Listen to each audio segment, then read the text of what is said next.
All right, guys, are you ready for Chapter 2? I survived the Great Molasses Flood of 1919. Okay. Chapter 2, almost 4 months earlier, Friday, September the 27th, 1918, around 3:30 p.m., the North End, Boston. Carmen and her pal Tony were heading back from school, making their way through the noisy streets of their neighborhood, Boston's North End. Horse wagons clattered and squeaked, and motor cars honked. A young newsboy shouted out the front page headline. Deadly flu hits Boston. Usually Carmen and Tony would be talking and joking as they zigzagged their way through the packs of people that jammed the streets. They would stop at O'Reilly's Bakery and see if they could sweet-talk Miss O'Reilly into giving them a free creamy cannoli or a crunchy biscotti. They always left empty-handed, but they always kept trying because anything was possible, right? But today, Tony was in a rotten mood. He walked glumly, skinny, shoulders slumped. Carmen had been trying to cheer him up, but nothing was helping. "He hates me," Tony moaned. He was their teacher, Mr. Lawrence. No, he doesn't, Carmen said for the 100th time. Mr. Lawrence was the nicest teacher that they had ever had. Over the summer, he had come from fighting in the Great War. He had been hurt badly in a bomb attack, and he couldn't go back into battle. So he came home and took a job as a teacher. He had a bad limp, but he acted like it didn't bother him. "I'm stupid," Tony continued. "No, you're not," said Carmen, rolling her eyes. How many times had she told him that he just needed to study harder, or maybe for once open a book? That is why Tony flunked the first big math test of the year.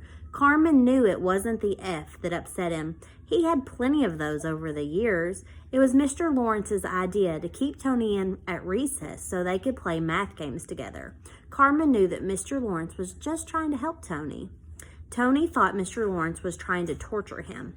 That test was impossible, Tony grumbled, as they wove around a big pile of horse manure in the street. Well, Carmen said, she had gotten 100, but she hadn't told Tony that. She carefully folded the test and slipped it into the pages of her book that Mr. Lawrence had lent to her, The Wonderful Wizard of Oz. The book was about a girl named Dorothy who gets sucked into a tornado and dropped down into a strange land called Oz. Carmen couldn't wait to show the test to Papa. He'd pin her perfect test up on the wall with all of the others, and then he would pat her on the cheek. Sorry, guys. "This is why we came to America," he would say. They had come here 4 years ago from a little village in Italy. The village was a beautiful place where Mama and Papa's family had lived for hundreds of years. But in 1908, when Carmen was 2, a powerful earthquake had struck the south of Italy. Entire cities had turned into dust. Minutes later, a gigantic tidal wave roared across the land. More than 100,000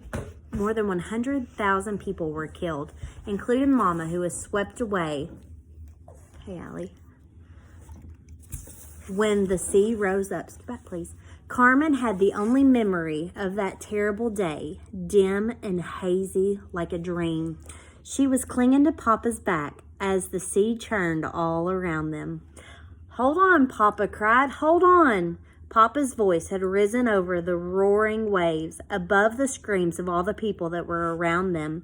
Carmen gripped The Wonderful Wizard of Oz harder as Tony kicked a rotten apple core into the gutter.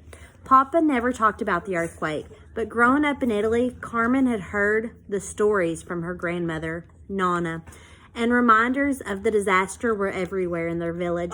The crumbling church, the ruined school, the graveyard where Mama was buried. Papa had wanted to stay in the village, but as the years crawled by, he realized that there were no... Hold on. Open a milk. There was no future there, especially for Carmen. The school would never reopen, and most of the girls didn't go to school anyways.